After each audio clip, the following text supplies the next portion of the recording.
All right, now we're in business. Good morning, everyone. Today is Thursday, July 29th already, and we will begin the meeting of the Concord Middle School Building Committee this morning. It's approximately 7:30 a.m. So with that, I will take roll call. Stephen Crane's not with us today. Jared Stanton. Present. Hi, Jared. Matt Johnson. Present. Hi, Matt. Good morning. Lori Hunter. Here. And Justin Cameron. Good morning. Good morning. John Harris. Here. Good morning, John. Russ Hughes. Present. Hi, Russ. Peter Kashala's not with us today. Did Court, was he able to log on? Hold on, let me move my. No, I haven't I seen don't him. see him on there. Okay, so maybe we'll welcome him in a bit. Heather Bout. Present. Good morning. Hi, good morning, Heather. I didn't see Frank Cannon. Does anyone know Frank's? Is he here? I don't see him, huh? Okay, No. maybe he's on vacation. Sorry, let me get back to my list here. All right, Chris Popoff. Here. Hi, good morning, Chris. Charlie Parker. Here. Good morning, Charlie. Matt Root. Present. Hello, everyone. Hey, Matt. Pat Nelson. Here. And of course, I'm Dawn Goriello, co-chair. And good morning, everyone. So first item on our agenda today, I want to do two things. One, I want to let everyone know that the school committee yesterday had a meeting where, as everyone is aware, there has been a change in membership there. Heather Bout is ending her time on the school committee. So thank you for all the time that you put into that, Heather, and appreciate all of your hard work and influence on that, as well as our committee. And so Alexa Anderson, I want to welcome. It's not official, but she's not been, is it sworn in? What's the proper terminology? She has to go through the appointment process. The appointment, and then there it swear is. in. Yeah. Thank you, Matt.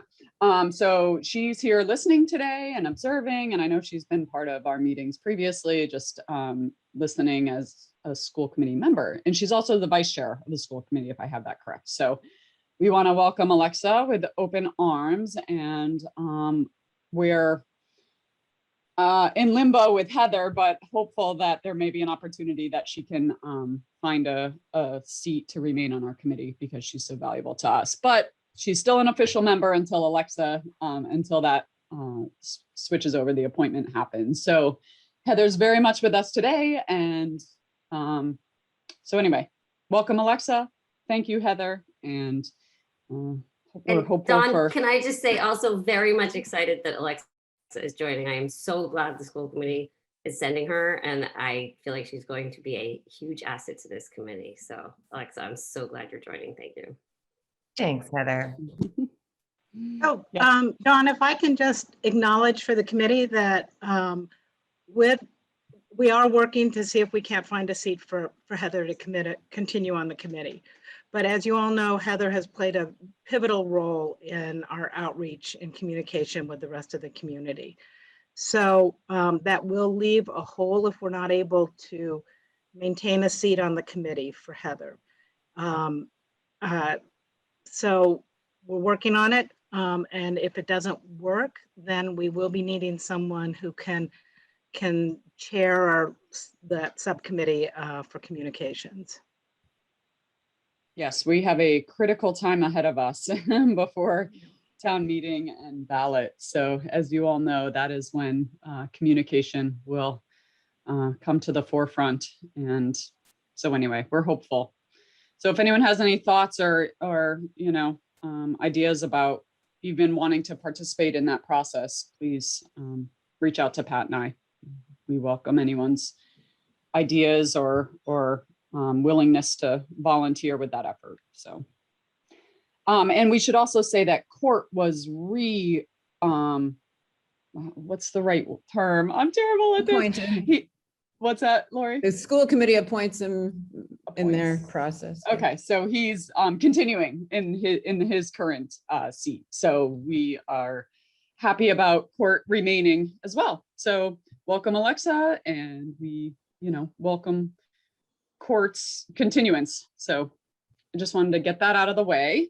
and say hello so everyone is aware of what Alexa. And being- Dawn, I Yes. just, think that technically the appointments were made for the duration of the project when they were originally made. So I don't think that we need to take any action with regards to court at the select board. Okay. So I don't think that, I mean, I guess they just reaffirmed that it is continued membership, I believe. Okay, good to know, Matt. Thank you for clarifying. So, excellent. All right, next, that wasn't really an item on the agenda, but I wanted to welcome Alexa and let everyone know who she is and that she'll be joining us moving forward. So thank you for letting me do that.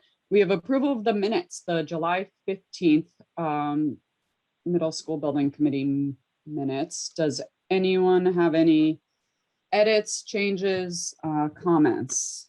I welcome them.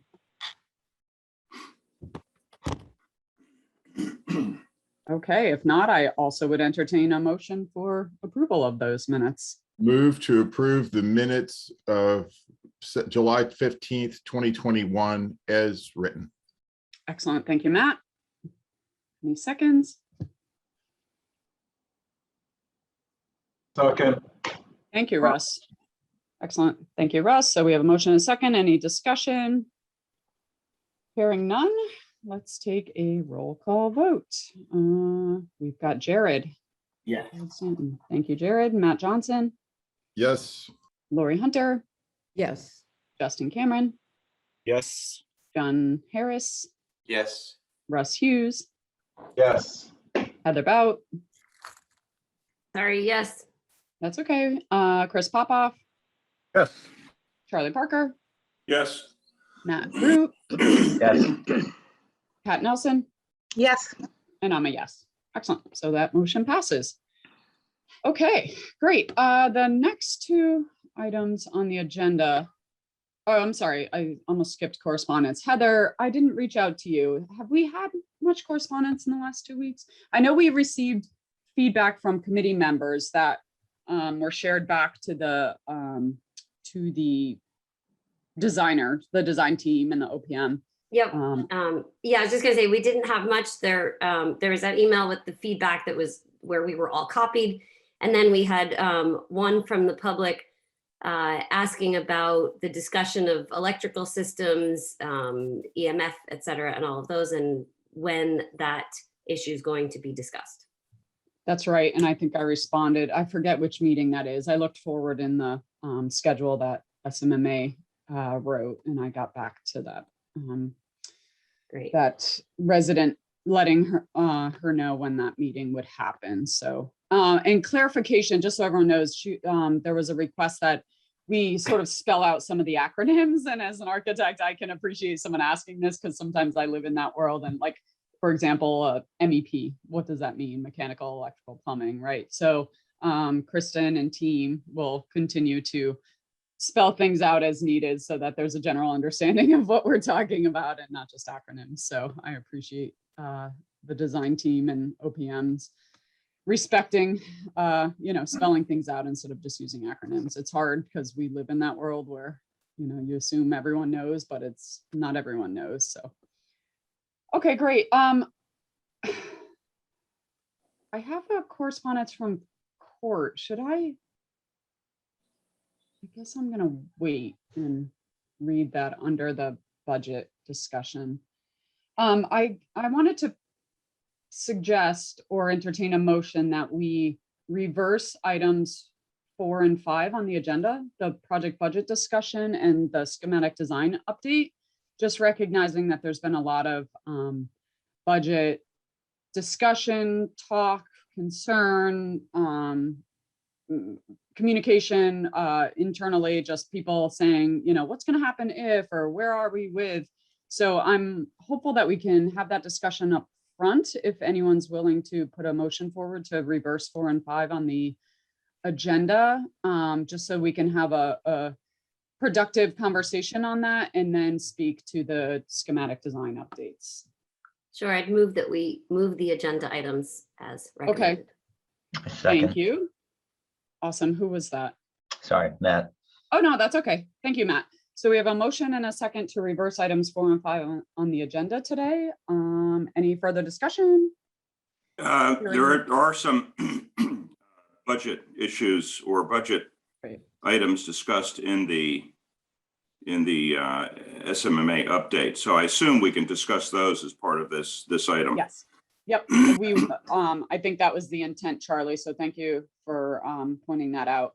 I think let's get through the vote and then I'll ask Kristen to do an update. Lori's asked if she might share some thoughts that she's had, and then we'll have discussion about the budget. So let me just hold on. I have a 6-year-old asking for my attention. Yeah, go ahead. Sorry. This is the world we live in, right? All right, sorry about that. Let's take a roll call on the motion to reverse items 4 and 5 and take the project budget discussion up first. So Jared Stanton, Yes. Matt Johnson, Yeah. Lori, Yes. Justin, Yes. Don Harris, Yes. Russ, Yes. Heather, Yes. Chris, Yes. Charlie, Yes. Matt Root, Yes. Pat, Yes. and I'm a yes. Okay, great.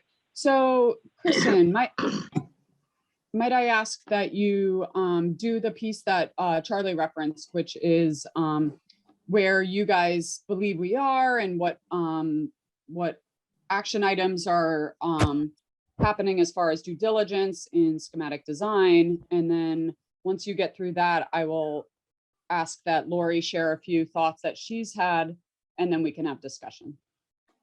Sounds good. So we definitely acknowledge from prior meetings that there is a lot of interest in being very explicit and very forward about what cost savings have been achieved to date, what cost savings are in consideration, and so on. So I started to put together a list, and I would argue that it's not even quite comprehensive because every move that the design team is making is keeping costs in mind, but we'll do our best to summarize it in this list and keep you up to speed. One thing that I do want to say is that, the design process is very iterative. And so there's always going to be moves to the design plan being made to find more efficiencies and refinements. And that happens all the way until we bid the project. We are constantly refining and adding more detail and pulling things together toward efficiency and your budget goals. So sometimes that's just so iterative that it may not be as, noticeable as we might all wish. And so hopefully this tracking sheet that we can kind of keep updating, maybe I'll gray these out, any that we've already discussed, and add new highlighted ones for next meetings whenever there's something added. But I hope this helps everybody understand the progress that the committee has made already. So we have a couple slides on what's already been to date cost savings wise highlighted. So doing a compact and linear footprint is inherently more efficient for the building envelope. It's also more efficient for the net to gross factor in the long run. The commitment to the masonry exterior. Masonry is a more economical exterior building material than some of the panelized systems that you see, some of the very modern, a lot of glass or a lot of ins and outs with phenolic and things like that. So masonry is a more economical decision that the committee made right out of the gate. Typical and durable interior building materials. The team is already just working with that palette, which means that we're not going to be putting in front of you terrazzo. So you're not going to really see us save costs because we're not going to present you something that's too expensive. We're going to come in with the right material right out of the gate, just from our experience. SMMA has several other projects ongoing in the office, and so we get very current costs for materials and updates, and from construction contractors, we get updates as well. So they're very in tune with the price of materials. The window to wall ratio does end up saving costs. So we were looking at 30% in the feasibility study and brought that down at 25% toward the end. Again, compact and linear footprint repeated for square footage because that does result in efficiencies and savings. When we did the scheduling analysis with the school, and walk through that all. Justin's assistant principal did an actual mock schedule to make sure that we were being as efficient as possible with the spaces. And so we were able to reduce some number of rooms because more sharing could occur and things like that. So that occurred. We also have a smaller dining area and smaller media center than typical for MSBA, just based on what Concord has, what the school's comfortable with, and how the dining works. Again, as just a reminder, MSBA sizes the dining for half of the population, and because of 3 grade levels, we're doing it for a third. So we were able to shrink the dining area over what MSBA would typically have. The makerspace and alt PE, you all were very much part of that conversation, and in how that one was removed, and we're looking at ways to incorporate those activities in other spaces in the building. And that was at the time of the increase in gym and auditorium. Then you've also been tracking, we've attempted to send out the memo and details on the efficiencies through really detailed discussion on the gymnasium that we had with the athletic director, many emails from CCYB with input and so on. So we were able to refine that square footage to smaller than what our starting point was. Kristen, Kristen, just a quick question, which Sure. is the high school. Do you happen to know what the window to wall ratio was for that building, just for the sake of comparison? We don't. We can try and find that out. We can try to find out. Yeah. Okay, it's not that critical. I was just trying to get a sense of what a 25% window to wall ratio would feel like, just being in the building. That's all. I assume it may have even been discussed way back before I joined the committee, so I'm sorry if I'm running over well-trod territory. No, that's totally fine. And we can bring in some other project examples. I know Dawn, some members of that firm work at your office. Maybe they'll have a memory of it that you can check in with them. But we do frequently pull up the high school plans to check ourselves. So we'll look into that, Matt. So Kristen, that just raises a question for me, or maybe an assumption that I'm making. So when you reduce from 30 to 25% on the window to wall ratio, I'm assuming that Phil is involved in these conversations. Or there's some discussion of what that impact is on the daylighting and sort of how that fits in with the research on daylighting and kids and education. So Yeah, that has all been done sort of before it comes to us to look at, and then we can talk about it. So a while ago, people were kind of targeting 30%. Nowadays, there's been so much positive experience with 25% and lower. Buildings school buildings, it depends on the building type, right? And school buildings are getting even lower. And you have to think about the fact that your auditorium and your gymnasium have a lot of wall surface area that don't require windows. We'll do some clerestories and things like that in the gym to bring in natural light, but you do actually have a lot of space, the back of house space, that doesn't require windows. So what it means is we're just going to put windows where it really counts.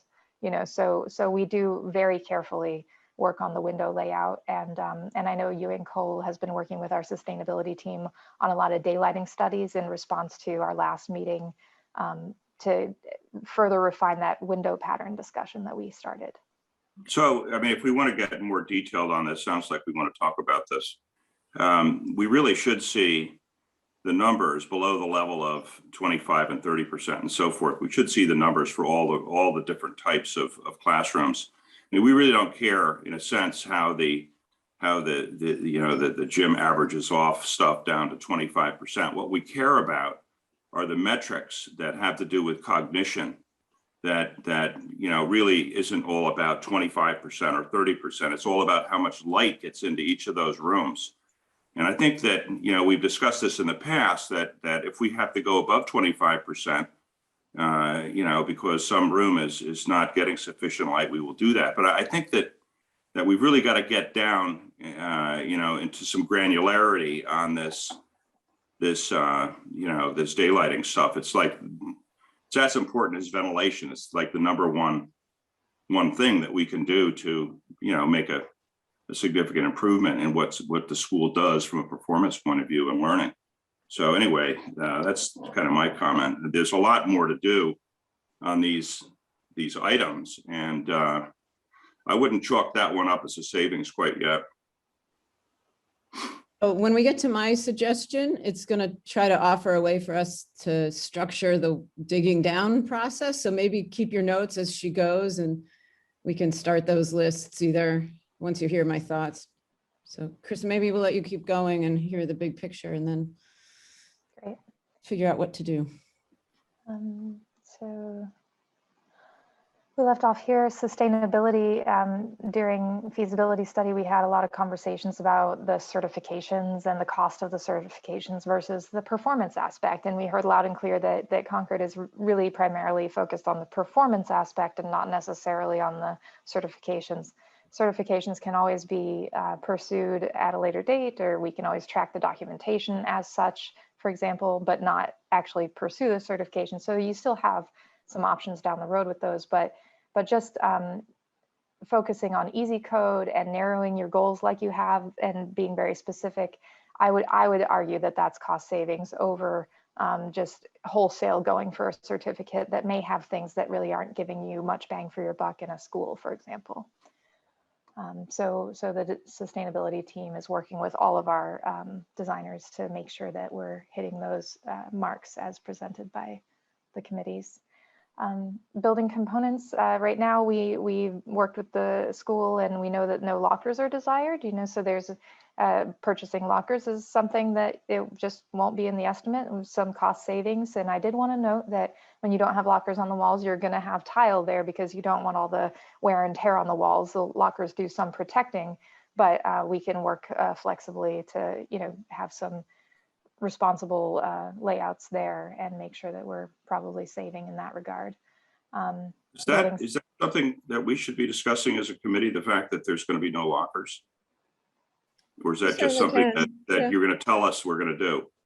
No, we certainly can. That was Justin and I's recommendation, but we're happy to have that conversation. Okay. Yeah, I thought we actually already did discuss it a bit. As a reminder, we're coming off a year where the students didn't use lockers. The high school was built with lockers, and from what I'm told, they really have ever used them. And we're also entering into a second straight year where middle school students, they're going to be using lockers. Well, having had a high schooler, I can say that that's partly due to the shape and size of the lockers in their relative positions in the building. But I do think that some of the approaches that have been discussed about alternatives could work. And so it's a useful approach. So we really had that discussion and we made a decision that that's a good plan to have no lockers. Is that what you're saying, Matt? Well, I don't know if we made a decision, like had a committee vote or anything, but there was a whole discussion about the efficacy of having lockers and what alternative ways to give kids kind of temporary storage in their rooms could be set up instead. I don't know, Charlie, if you missed that discussion, but there was a discussion on those points. Again, make your list because I'm going to offer a way we can try to go Yeah. back to what people are hoping to further talk about. So let's So put that on I the list. think, quite frankly, I think one of the problems with a lot of this stuff is we have a discussion, but there's never any closure. There's never any, does anybody else have any comments on this stuff? And, what are we going to do?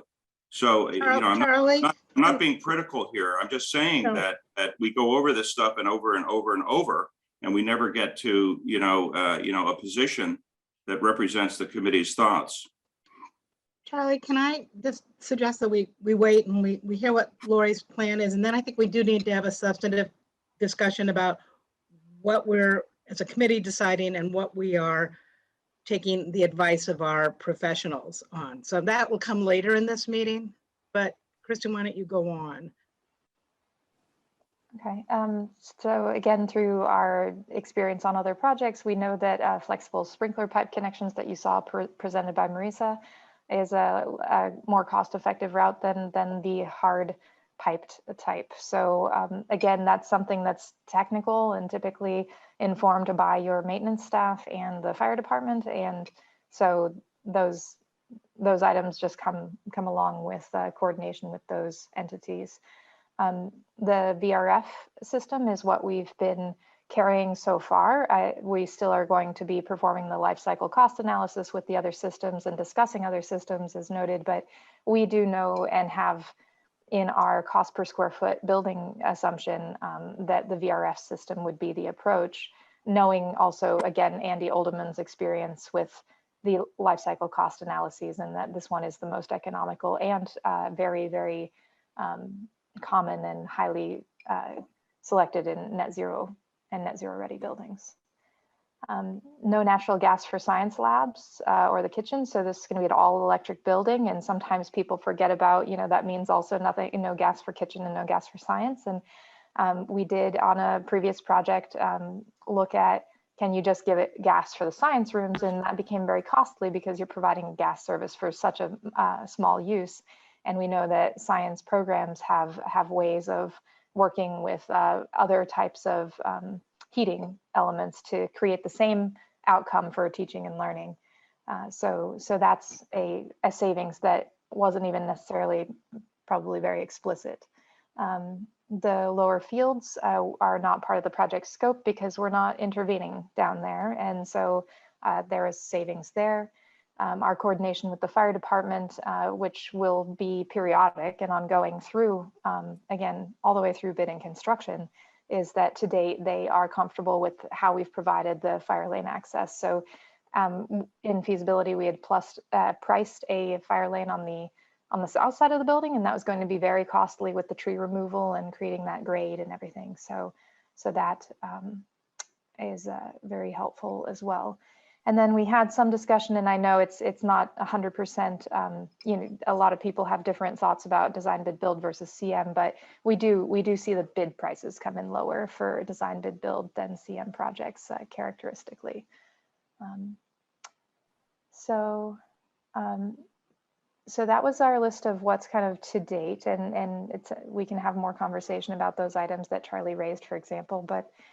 There's also a lot more ahead of us. We are going to be looking at the number of EV charging stations and EV readiness because of how we were talking about it's a school and not a residence or a workplace. And so maybe we don't need as many as the easy code targets.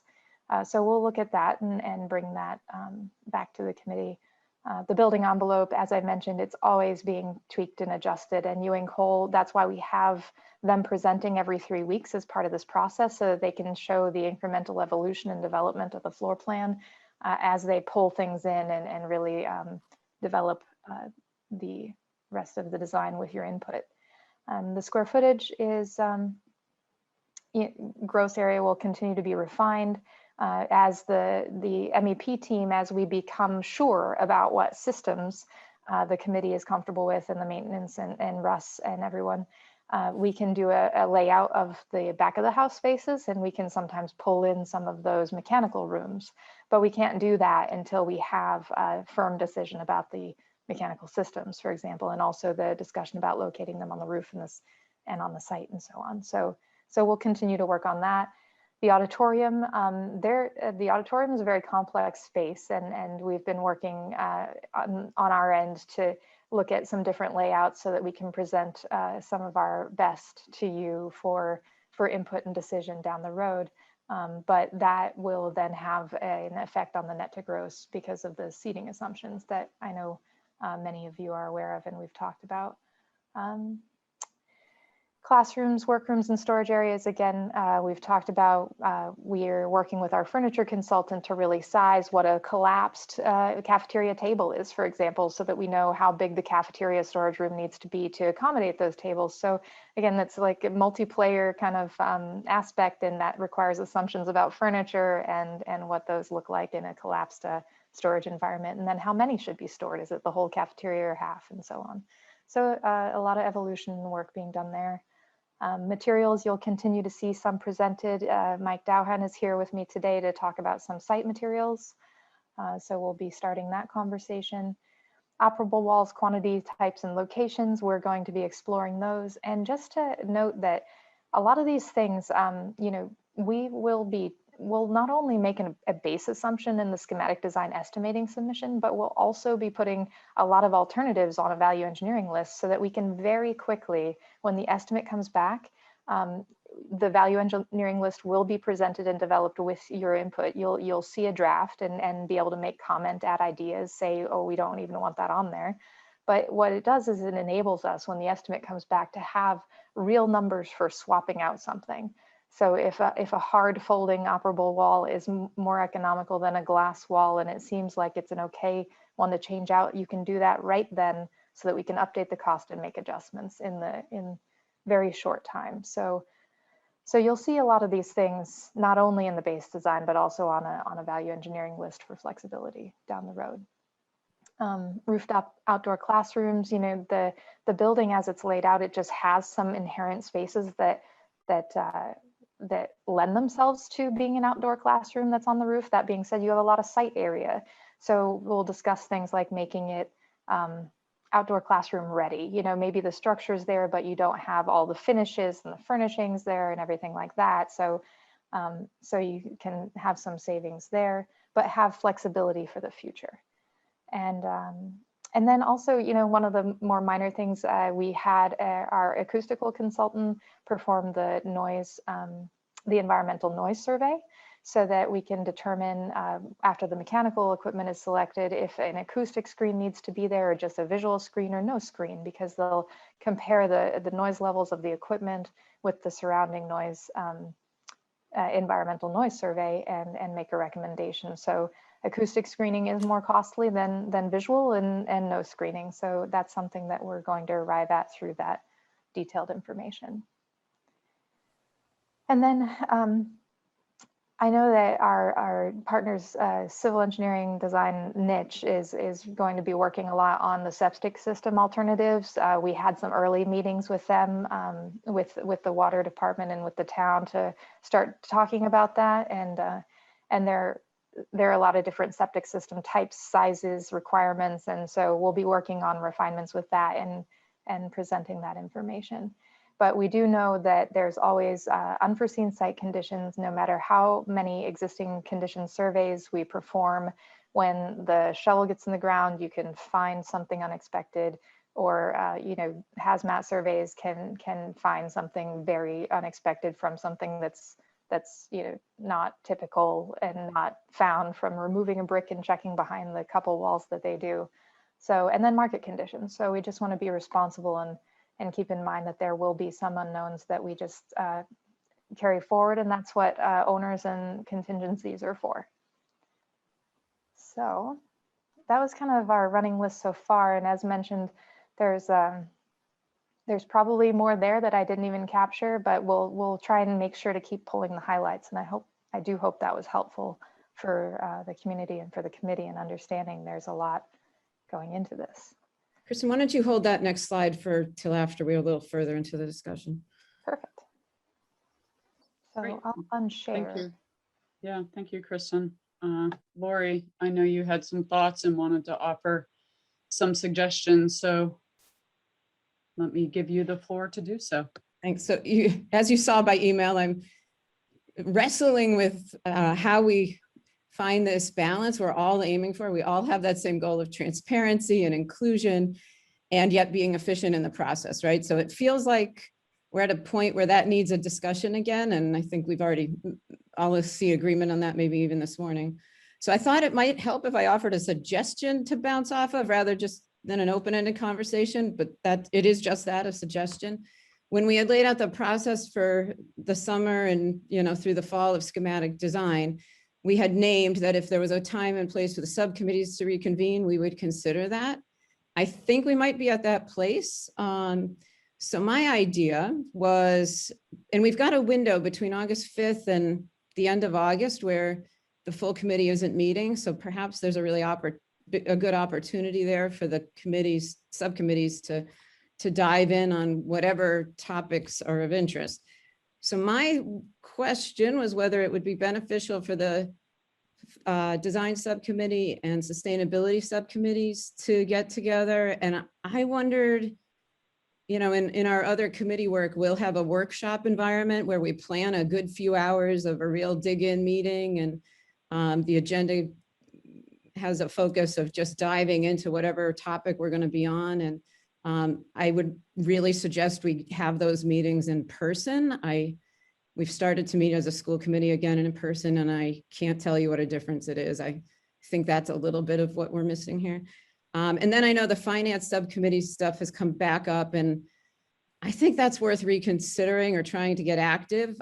We've talked about it a long time ago and kind of struggled with who was going to do what. And maybe the committee, the finance committee, takes on not just finance, but budget scope and some of the stuff we're struggling with. As I shared, Justin and I dug in a couple weeks ago and tried to, see what we could find for space. We've got a couple suggestions that were another 1,000 square feet to come down. Those are science prep rooms, which, given that every teacher has their own lab, I think there's room for that discussion. And we re-looked at the big teacher workroom and felt we could reduce that. Actually, both of those feel really comfortable. So I want to just say that I don't feel like we were giving up a lot. We were actually just doing more due diligence we literally stood in Sanborn and measured the workroom we have and realized it was plenty big and we could reduce the other one.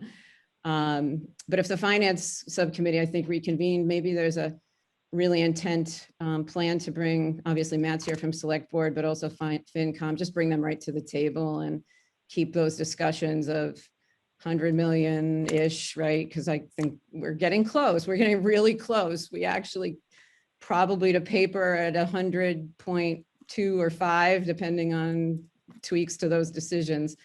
And just really be sure everyone feels they've got a voice and an opportunity to participate here. I just feel like there might be a window to do that. I think it might give folks with more questions a place to get those questions talked through, feel inclusive. Again, I think in person's the way to go on those meetings, because I think we're craving a little different time together. It just seems like it might matter. And so that's what I'm throwing out. If you all want to bounce that around and talk it through, I think we could make that a good opportunity coming up in the next couple of weeks.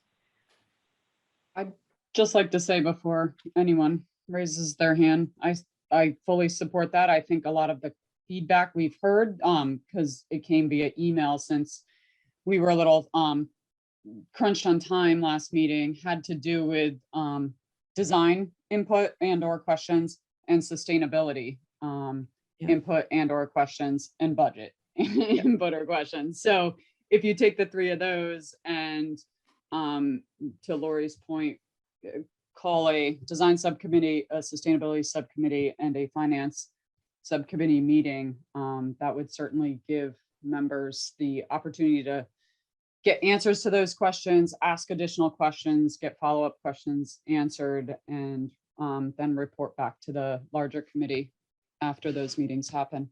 So we also have a schedule, don't we, for completing these various pieces of the schematic design. I know it's called out in the materials that SMMA put out: building design, site plan design, and so forth, exterior and interior design. Those, we need to sync up with those schedules so that we're actually reviewing plans that are being created. We certainly have our own issues that we want to surface and make sure those are being addressed, but there is a master schedule to completing each of these subsections of this schematic design, or are there not? I mean, and is there a schedule for when those will be complete and how we fold those into our review process? Yeah, I think SMMA has, been living by the schedule, but to your point, the committee hasn't looked at it in a while. So I think that's a valid thought. So, I mean, we need to key these subcommittee processes in part to this schedule. Sure. So that we understand we're not kind of getting ahead of our skis or whatever. Yeah, good point, Charlie. Matt, I see your hand up. Yeah, I just wanted to say that if I look at where we're at now relative to the motion I made and that the committee approved a few meetings ago, I think that we have pretty much achieved both the letter and spirit that had, which was, looking and refining the gym space, really cutting about 1,000 square feet in that process, getting the gym or the auditorium sized appropriately for 420 audience members. And I think that is continuing. And then looking for other incremental cost saving opportunities with the goal of achieving a $100 million budget. And there, I think your memo identifies some additional incremental improvements. And while I think we should continue to aggressively, seek additional cost savings, I'd note that, that 100.2 and 100 to 100.5 range, if you round to the nearest whole number, that's 100. So, I mean, I'm not trying to fudge the numbers here, but just to say that I do think and do appreciate the work that people have done to try to move the needle closer and really it more or less achieve that $100 million number, with the idea that yes, we should continue to seek ways to get below that number. The ideal number is 0, of course, but I don't think anyone's going to give us a free school. But I do think that there may be other ways, to get it further, and also just being aware of the risk that our estimate per square foot may not be right. And so that's another good reason to keep pushing. Yeah.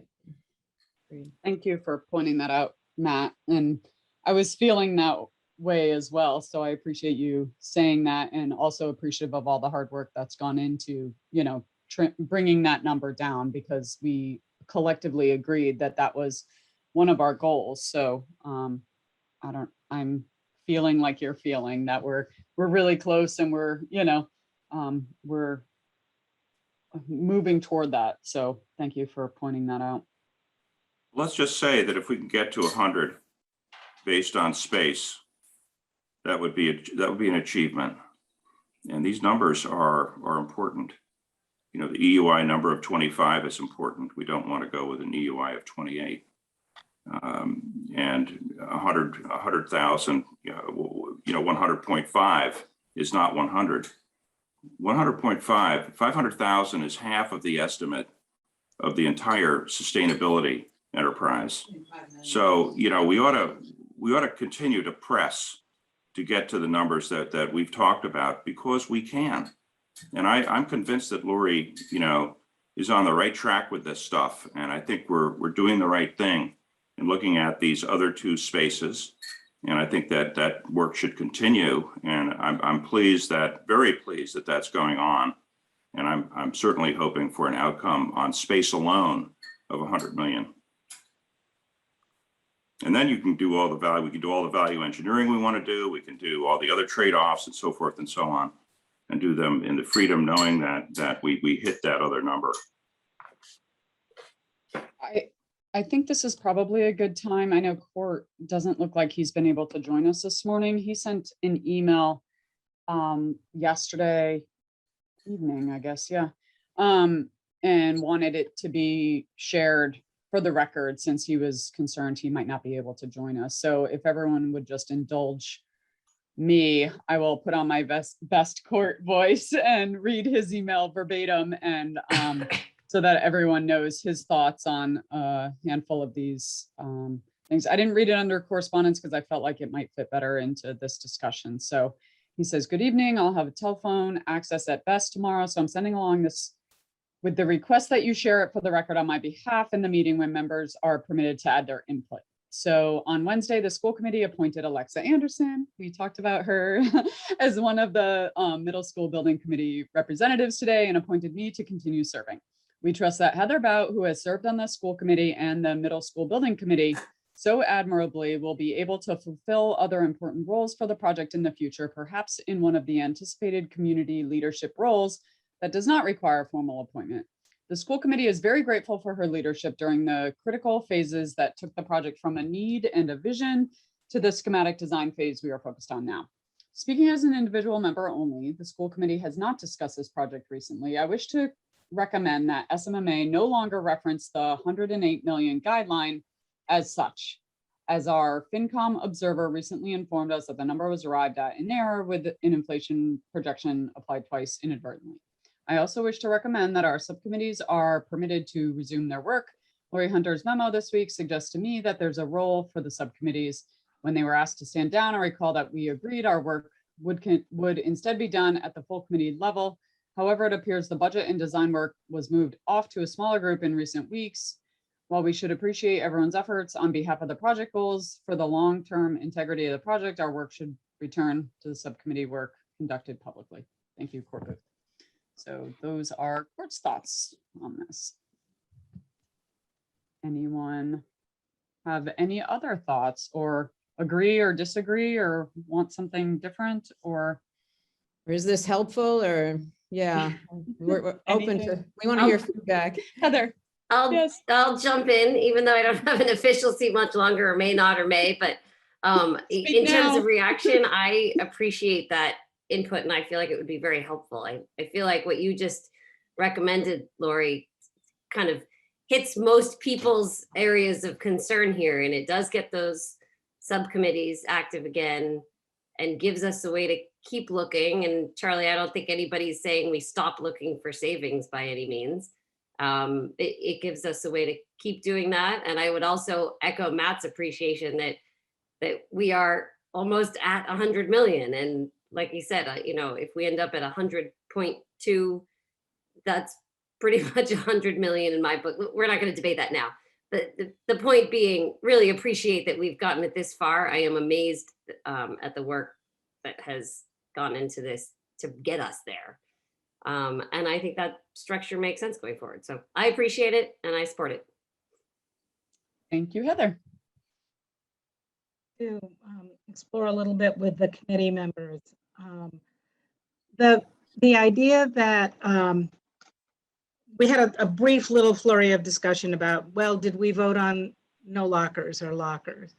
And I want to be sure that we're clear on the expectation that with the cadence that the SMMA has presented us of the work that they're going to be doing on schematics and the materials that they're going to be presenting us, that are we expecting that we as a committee are approving details of this, or are we as a committee hearing the recommendations of the professionals, discussing them, asking questions, digging deeper, and then if we really feel strongly that this isn't a good direction, guiding SMMA to go back and look at it, or Lori to go back and look at it.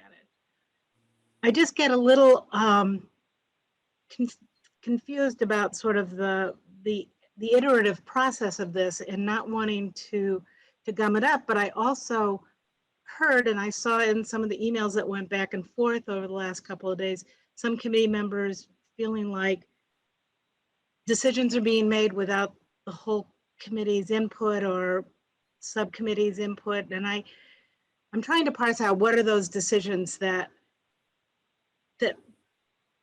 what can Kristen and Lori and Justin continue to move on without the blessing of the committee? My So I'm comment just about putting the that lock- out there. my comment about the lockers, let me be clear. I don't expect to vote on everything. Never have. However, I think the process can be confusing.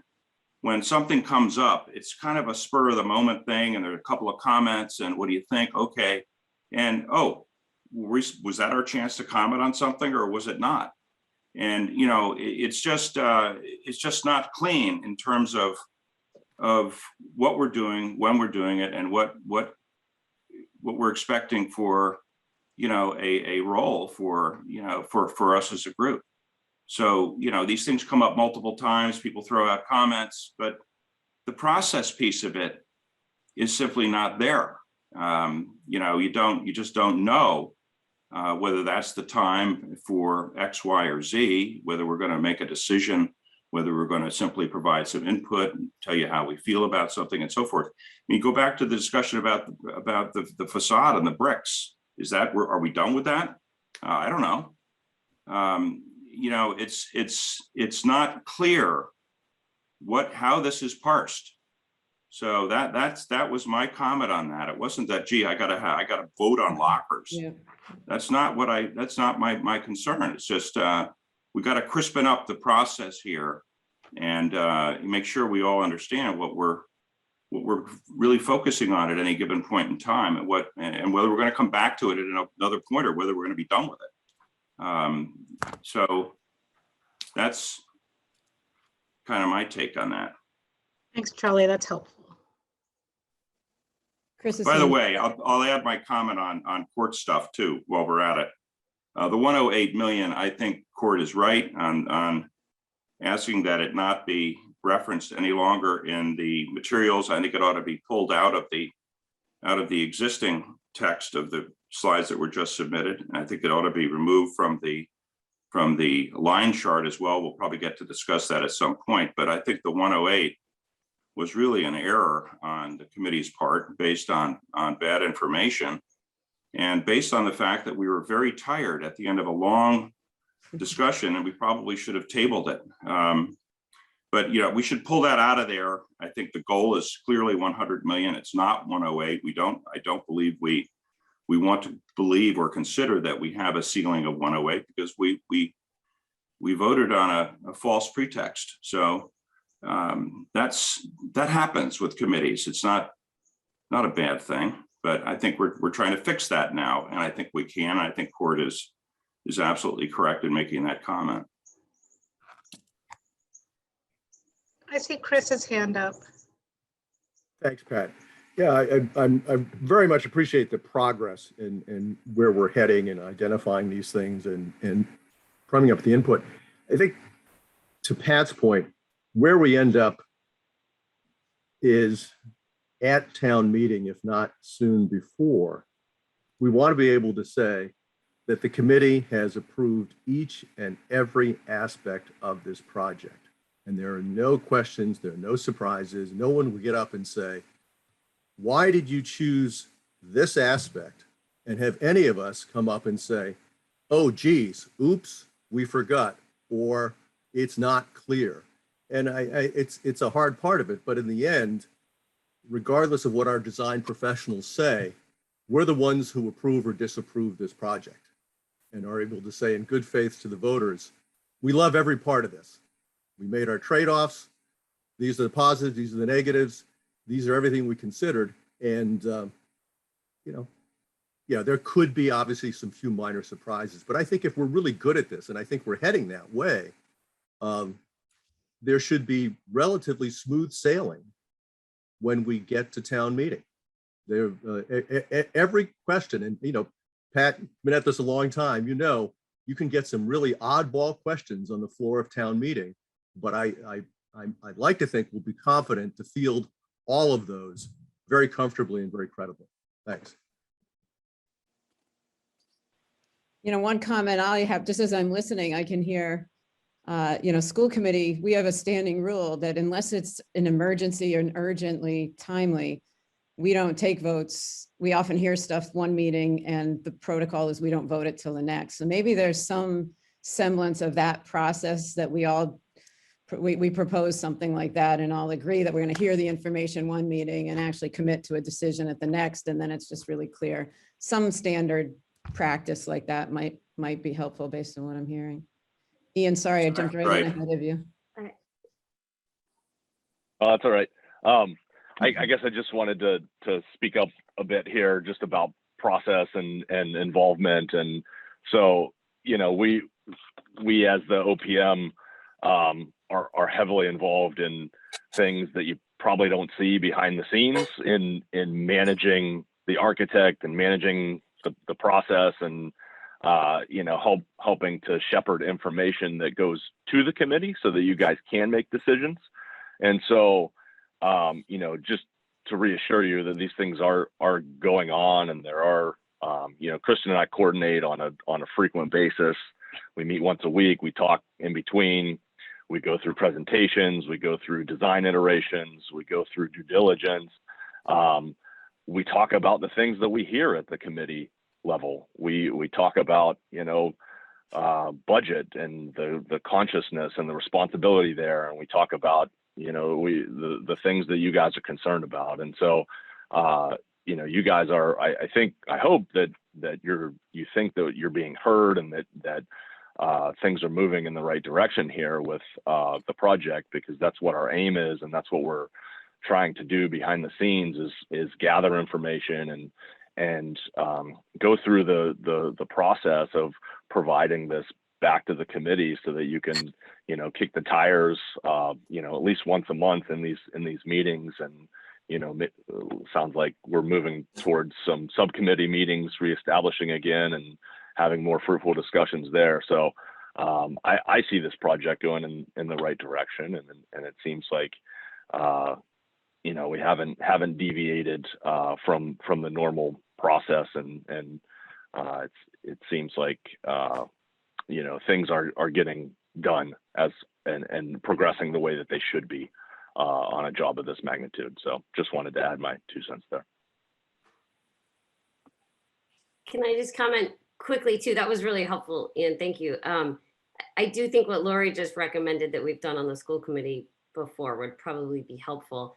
And then I just keep thinking too, I hope this isn't too high level, but in terms of, you know, hearing things and who's making decisions, I always tend to hear everything that's happening here within the context of the structure, at least that I imagine it, which is that things coming from the professionals or from subcommittees, even coming to the larger committee, are always a recommendation, not a decision. So when I see a presentation or something that they're going through, I don't see it as a decision that's been made by someone. I see it as, okay, those are today's recommendations, and recommendations come to the full committee, and then the full committee can discuss them or comment them or follow up with questions afterwards even, and that fits in really well, you know, if we start doing the decisions the following meeting, like Lori just recommended. But anyway, I just think that's a helpful kind of context to see everything in, which is things come to us at the meeting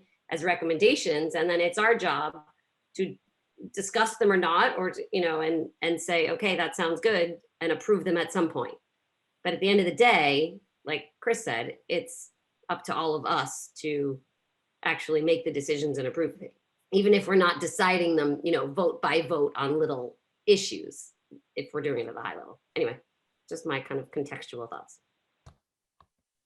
So following up on what Heather said and what Chris Popoff said, if these are recommendations that are coming to the whole committee, and I see it the same way, that these are all recommendations, it's incumbent upon us at these meetings to respond to those recommendations, and in order to keep things moving, give feedback as quickly as we can, or to know when SMMA needs to know if we think something's really doesn't sound right to us and we need to hold off on it, or if something just sounds so right that we can just move forward with it. But I don't know if the committee members feel like they can do that in the meeting in which it's presented. So I guess I'm looking for a reaffirmation from SMMA and Hill that we can hear a presentation, you can make a recommendation, and then you can give us sort of, do you need to think about this? And as Ian said, you take the feedback in that meeting, but that we have the time to wait till another meeting to approve it. And I agree with Chris. We want to be able to say to the town, we love every aspect of it and we feel really good about it. But it's incumbent upon us to really participate in the moment that we're hearing the updates in order for us to keep this moving, rather than things coming back later and people saying, well, I'm not sure about that. I don't really understand why we're doing that. So I guess I asked a question and I posed an approach or an attitude. I can, Matt, did you have something that kind of builds on that, or do you want me to respond to Pat's question really quick? Or? No, you respond, Kristen. Yeah, so we typically don't, in any schematic design process, have any votes per se, any incremental voting. You know, we do that, again, that's why we're presenting everything on multiple meetings over the course of time, because it's kind of a honing in. So, you know, you and Cole came with a broader exterior design palette in the first meeting, got feedback, you know, that we're trying to give you the materials, you know, 2 days in advance so that you have some time to look at them, get familiar with the images. They're discussed. And then we're keeping our presentations as brief as possible so that, again, out of a 45-minute segment, we're kind of presenting 15, getting 30 minutes of input from everyone, and then hearing preferences. And then the next time the exterior comes back, you see it's refined more, and they've removed the things that the committee said we don't want to see. And then we can continue refining. So now they're down to the windows. So that enables us to get into daylighting, and they're studying the individual classrooms. So we do plan on having this incremental, but we're not going to be saying, I need you to vote on this brick pattern today. That's, you know, because, you know, that actually goes out past schematic design, and the brick pattern doesn't really influence the cost, you know, because it's going to be priced as masonry. So, or CMU or whatever. So it's kind of a honing in on items. And so to answer your question, we're not going to be seeking any on the spot votes for anything. We're going to be looking at every meeting just to get your impressions and input so we can keep refining in the direction that you all would like it to see go. I hope that's helpful in answers. Yeah. Kristen, I just wanted to follow up with that on that and remind everyone that schematic design is about setting a budget. And like to the point about the brick, I mean, it's really setting a budget for the cost of brick. And if the brick is one color or another, or one pattern or another, it's really a general understanding that that's the budget number that we're carrying into the SD estimate to be able to set that budget. And then, you know, to make decisions within that budget, moving into design development and construction documents. So I don't want anyone to lose sight of that. That, you know, just because we agreed, hey, it might be brick or it's in a general whatever pattern or color right now, it's subject to change so long as it fits within the budget. So there's still time to have those further conversations. You say the budget. When you say the budget for what? We have a budget estimate. we have a budget for MEP. Do we have an estimate for MEP? Do we have an estimate for the exterior of the building? Do we have an estimate for any of this stuff? That's the whole point of schematic design, Charlie. Well, I know, but when we're trading stuff off, we're not looking at any. We're not getting information on the cost of CMUs versus the cost of brick. That didn't come up in the discussion when we went through that stuff. Not saying it should. I'm just saying it didn't. It actually came up in feasibility. I think these are great questions for the subcommittees to tackle. I think that's. But yeah, I think this is kind of what to dive into. And I also don't think we should be voting on stuff during schematic. I don't have a problem with that. I just want to be sure that we're all in sync on where we are in providing feedback. And if that's, you know, and if that's the topic of the day or whatever, let's be sure that we do a thorough job of providing that feedback. The feedback's been fairly uneven that I've seen coming in. So anyway. Can you elaborate on what you mean by uneven? Just so that. Well, I don't know. I haven't seen, I mean, the comments have been, how much participation do we have in the brick discussion and the discussion of the facades?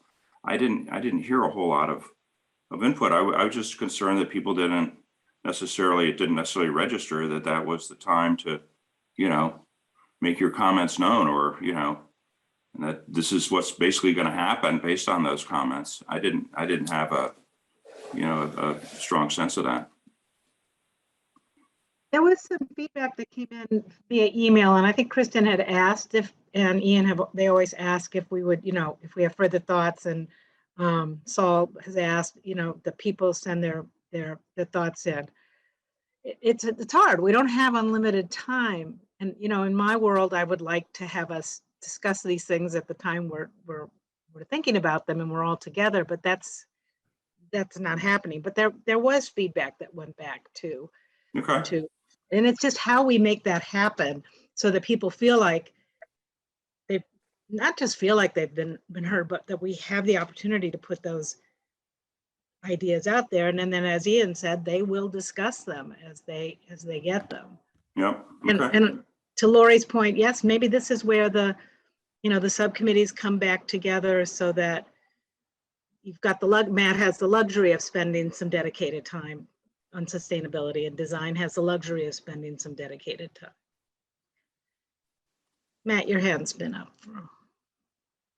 Yeah, no, Lori, thank you for bringing this up and trying to organize us around an idea. I mean, I welcome the opportunity to restart the subcommittees, and specifically the sustainability subcommittee. I like the idea of not making a live on the spot decision. So it sounds like maybe two meetings where it's one in which we review a number of the pertinent issues that folks want to discuss, and then we come back and have a second meeting after people have had some time to think about it and process it and make a final recommendation to the full committee. So I'm happy to set up, it sounds like 2 subcommittee meetings over the next month and a half.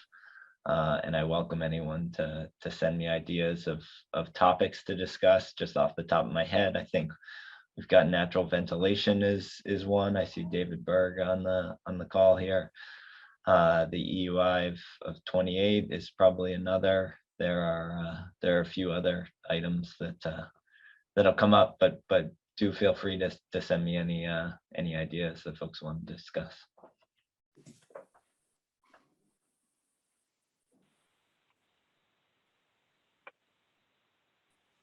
By the way, did we Yeah, I finish up think so. the 108 question? It seems to me we have to unvote that if we're going to, I mean, it was a vote. And so we'll have to unvote it. I mean, I don't think that somebody would have to put a motion on the table. Am I correct in that? Yeah, and since you don't have that vote on the agenda, I think maybe we should wrap up the decision to get the subcommittees back. And then if you want that to be the last part of this discussion, to put it on next week's agenda, you could do that.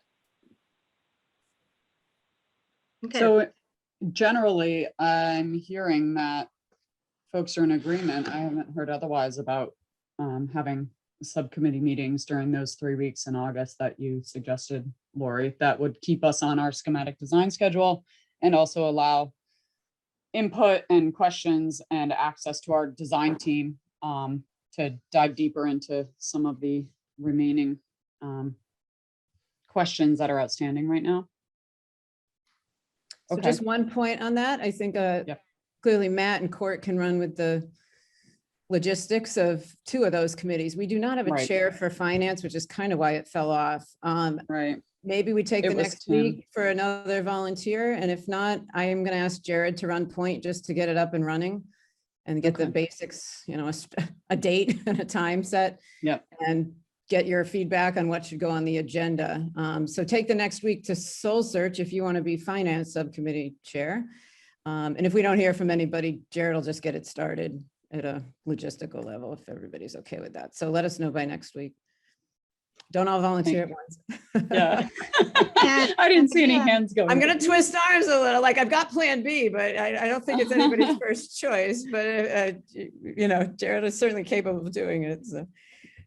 We definitely shouted from the rooftops when we previously have tried to get that committee back up and running after Tim stepped away. So we would welcome any volunteer efforts on that. And if we can help with doodle polls or anything like that to get meeting dates when everybody can be in person, Aaron can certainly help the chairs set that up too. Just want to acknowledge again that if we don't figure out a way to keep our communications subcommittee chair an active member of this committee, we're going to need an active member of this committee to take on subcommittee, that communications subcommittee. And we've already gotten some questions about getting information out, and it just, you know, it scares the heck out of me because I don't know who's going to do this. And it's almost August, and we're hopeful for a winter town meeting and ballot. So it will be here before we know it. So, yeah, thank you, Pat. So finance subcommittee and communications subcommittee, whether in a capacity to assist Heather in continuing, depending on what happens, or to take that over, would be appreciated. So please, by next week's meeting, feel free to reach out if you have questions about what that would entail or volunteer to participate or chair. Thank you. Okay, so that means that, do I need a vote on this subcommittee? Someone talk to me about process. I don't think so. Right? Always said that the subcommittees Yeah, weren't prohibited from meeting, but that when we needed to have them meet, right. they would start to meet. And so That's we're what I just thought. doing what we said we were going to do. Correct. Okay, very good. Okay, great. Anything else on this before Ian's we, hand's been up, Dawn. whose has? Ian. Oh, Ian, I missed you. I don't have my participant list. Sorry. Please, Ian. No? Ian, you're Ian, we muted. can't You're hear you. muted. Sorry. That's okay. I had a few things circling back on some comments that were made. So I think Charlie hit the nail on the head here that participation is key in these meetings by all committee members. We really do care what feedback you have in these meetings. We want to hear from everyone. If you see something that you don't like, please speak up. If you see something that you like, please speak up, because that's the only way that we're going to know what's going on in your mind, and how we can collectively come to an agreement and decision on what this building looks like. We want everybody to be happy with this building in the end. So the other thing is, I just wanted to speak on the budget from a point of clarification. So the 108 million was a formal vote by this committee. So that's what we've been carrying as far as documentation after that vote when it comes to reporting out, just as a formality. And I do take exception to the idea that you made a decision under false pretenses or bad information, because I don't think that was the case. We presented information, general cost information based on square foot increases on the gym and auditorium, and that was really what the conversation was circled around at that point. And then there was some give and take and some decreases based off of give back on the education side. So I don't know. I kind of felt like it's very much a transparent process, and I don't see how that there was any bad information that was presented there. So I just wanted to clarify that for a point of clarification. And if the desire is to reduce the budget at this time, then you would have to go through the formal process of making a recommendation and voting on it again. So, and that's completely up to you guys. So. Thank you, Ian. Just to clarify, I think that what Charlie was referring to in terms of, bad information was the number of years used in multiplying the uplift, and that achieved 108. And so, when you look at the number, that the date line that was used as the basis for the budget and then rolled forward, to the current date, that's where there was a double counting done. That's the whole discussion of how that 108, it wasn't so much a bad budget, but the sort of representation of what town meeting had intended that was, I think, miscalculated. That's all. And again, I don't think we need to tread back over that water. We have, gotten to this new number, and that is our budget, our working budget. And, we should just go with that rather than get into all of the, how did we come to 108 and all that stuff. We should just, I think, clear that deck and move forward. I totally agree, Matt. I am going to sign off, but I just want to tell you, let's close the door on that and let's just move forward. Thank you, everybody, for your time.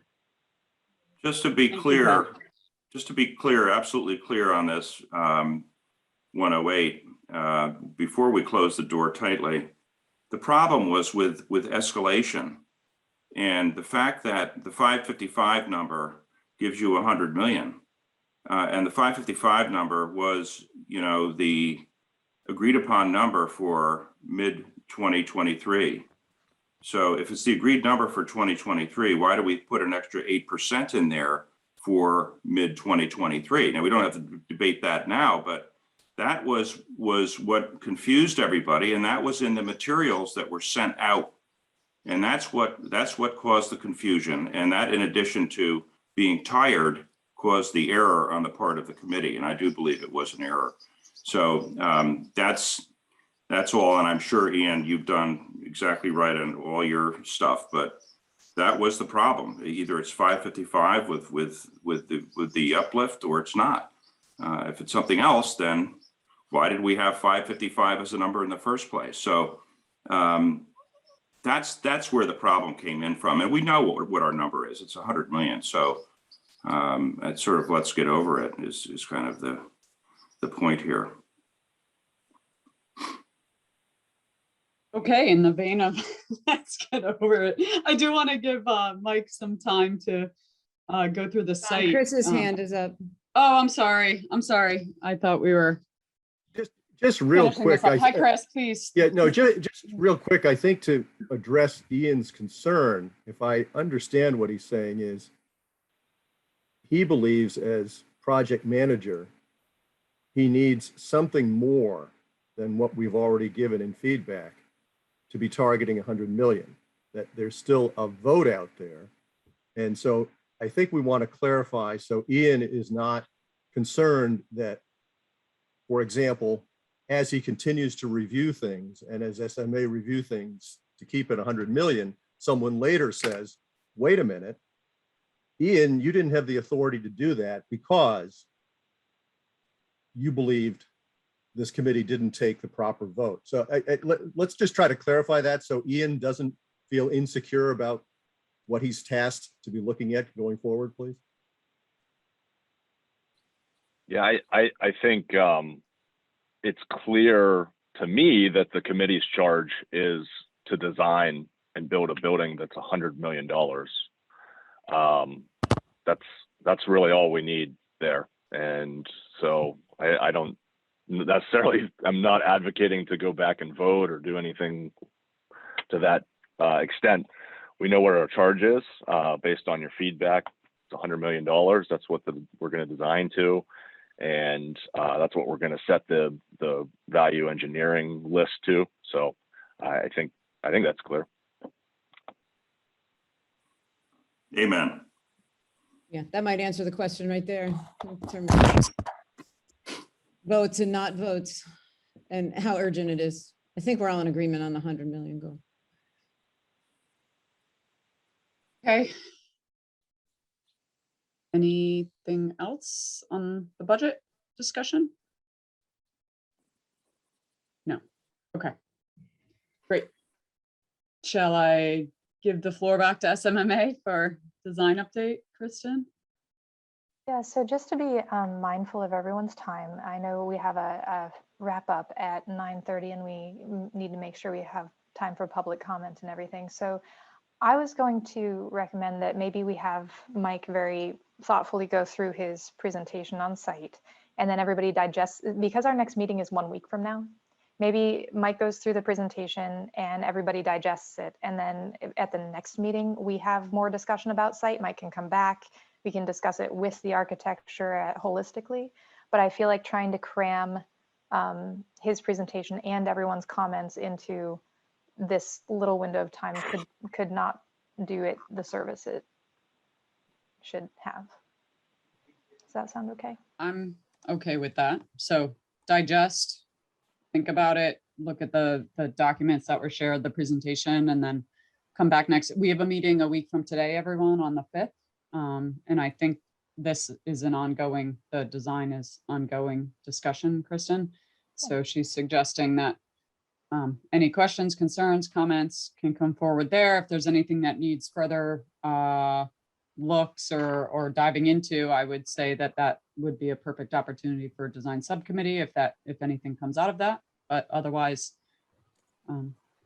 Yeah, so definitely feel free to hop in when he's presenting on clarity. You know, if there's something that you're not sure you understand, ask, and then, but we'll have the more formal conversation in the next meeting.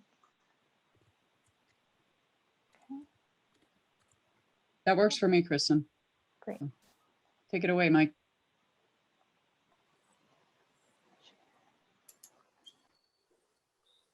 Great, thanks. Everybody can hear me okay? We can. Sweet, thank you. Thanks, everybody. Thanks for being patient. So like Kristen said, I'll go through this stuff. It should only take about hopefully 15 or 20 minutes or so. And then I think, you know, there's a lot of stuff towards the end where I'm going to ask some questions and try to gather information from everyone, just to make sure we understand. Well, I'll just go through it, and then I can talk about the important elements that I want everybody to consider as we move through. So, just to start with a sort of a little bit of background, just to reiterate some of the background. Right, we've got an existing site that's a little over 30 acres, right? And then by the time you get through the wooded and sloped area, that lower plateau that we're not touching, and the existing building, parking, septic area, you know, we're really left with about 5.5 acres of a 31-acre site, really for a developable area. And when you start thinking about the amount of program that's required here, building, parking, circulation, off grading, everything like that, you know, it starts to eat into that space pretty quickly. You can see, I broke this up into sort of existing and proposed. So as we all know, the proposed work is going to be broken into phases, right? It's oversimplifying it. It's a two-phase project, right? Phase one is built the new building, the new parking, the new circulation, any kind of grading, and that fits over into that remaining area. And you can see by the very rough sizes of things, the remaining area is 5.5 acres, but really that whole program of what we're talking about is more like 8 acres. So we know that we always anticipated that there'd be some sort of movement into that wooded and sloped area, which is actually a good thing in some ways. And then phase two, you know, where there's the athletic fields and the grading, you can see those are really a lot closer. That's, you know, about 7.5, 8 acres. That really gets a lot closer to the size you can see of the existing building, parking, and septics area, because that's essentially where they're going to go. So it gets a little bit bigger just from a program analysis standpoint because of the grading that's required for the really flat areas for the fields. But you kind of get a sense now of what it's going to take to sort of build out the building and site program the way that we've been discussing it. The good news is that if you look at, sorry, Chris. The good news is that if you look at if you sort of look at the total of the phase one and phase two limits of work, it still comes out to about just roughly half of the site. So, you know, it's still only half of the site really is being affected and impacted. The vast majority of the wooded and sloped areas, that lower plateau and everything, are all going to stay as is, which I think is really, really important and really critical. I want to include this. You guys know all this stuff already, but you know, these were the design goals, the overall project design goals. And the reason why I want to include these things here is because the wording of this always talks about a building and a landscape, a building and a landscape, a building and a landscape, you know, and that's really important. And we've really taken that to heart. And, you know, all four of those elements are really critical to us. And, you know, especially the learning one. The learning doesn't stop at the walls. It's, you know, it's the exact opposite. You know, it's all tied in, you know, very much to the context and environment, and even history. You know, if you think about the history part of it as not just historically what the buildings look like, but historically how the buildings and landscapes in Concord are interrelated and work together. And that's something that we're keeping in the back of our mind the whole time as we go through this. So that gets us to sort of whoops. Did I freeze? No, okay. So that gets us, you know, obviously we went through a lot of iterations of building and site plans. And this is sort of where we've landed. And you know, this sort of party that we created is sort of like the jumping off point for all of the site design as it relates to the building and connections to the building and connections around the building. You know, the party was really settled on because, you know, based on where the main entrance to the building lies, and then, you know, based on how the building is oriented, you know, in the building program. And then also, you know, it was really strategically placed around that existing, we keep calling it a ravine.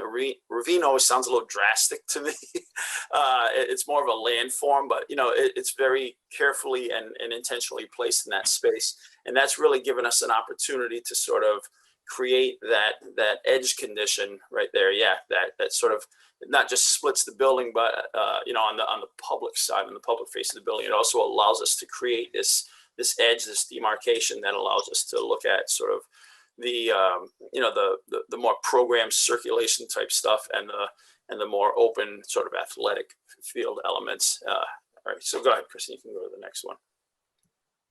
And then, you know, we started really developing the party a little bit more and started thinking about, like I said, you know, cars, bus circulation, all the movement sort of on the public side of the more public part of the building, and then the athletics and the more open space stuff on the north side, on the public side of the part of the building where the kids were going to be spending the vast majority of their time, and then allowing that party, that edge, to sort of create that edge condition, not just creating an edge, but also using it to draw people to that sort of that nexus right where the building entrance is, and it all just sort of works out programmatically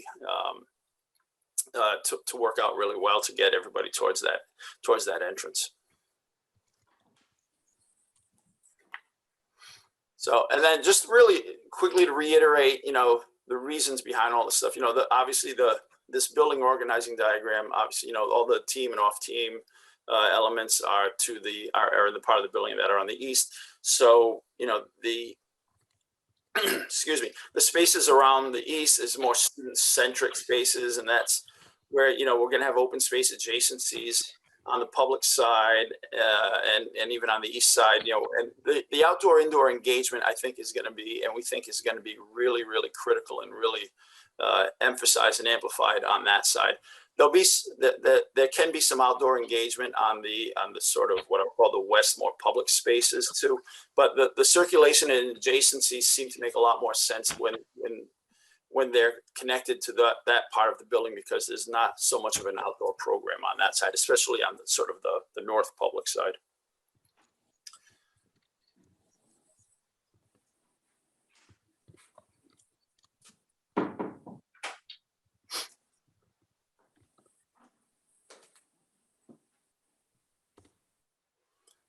Great, thanks. So this is sort of the product of all that, you know, all that design and program thought and analysis. This is sort of where we landed in an illustrative fashion, where you can see, you know, all the parking will be sort of against the public wing, the open space around the building, and then the open space beyond to the north towards the street. All the athletic facilities are going to be closer to the sort of classroom wing.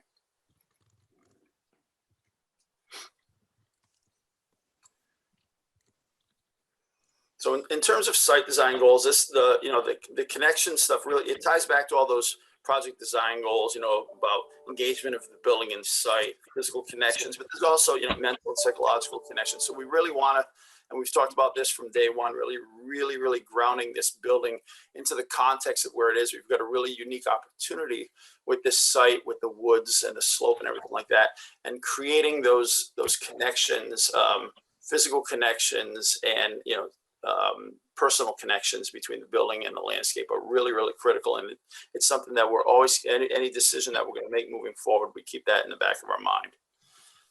The stuff that I really wanted to focus on today really is more materiality, and materiality just in a few focused sections. So materiality is, you know, it's really important, and it's one of the best ways to create those connections, right? And thinking about the kind of materials that we want to use out here, and thinking about the way the children and faculty are going to relate to those materials and also relate to those spaces. So if you want to just hop to the next one, Kristen. So it makes a lot of sense when we're working out here in this context with all the information that we've been given so far, to really start thinking about materials in terms of more natural materials, materials that create a really nice balance between durability. By durability, I mean permanence, elements that have a real sense of permanence and feel like they've been there for a while and feel like they're going to be there for a long time to come. But we've got to balance that, of course, with value, because materials have varying degrees of expense. So we want to try to create a balance through there. But trying to, I think, when I talk about durability and permanence, I don't mean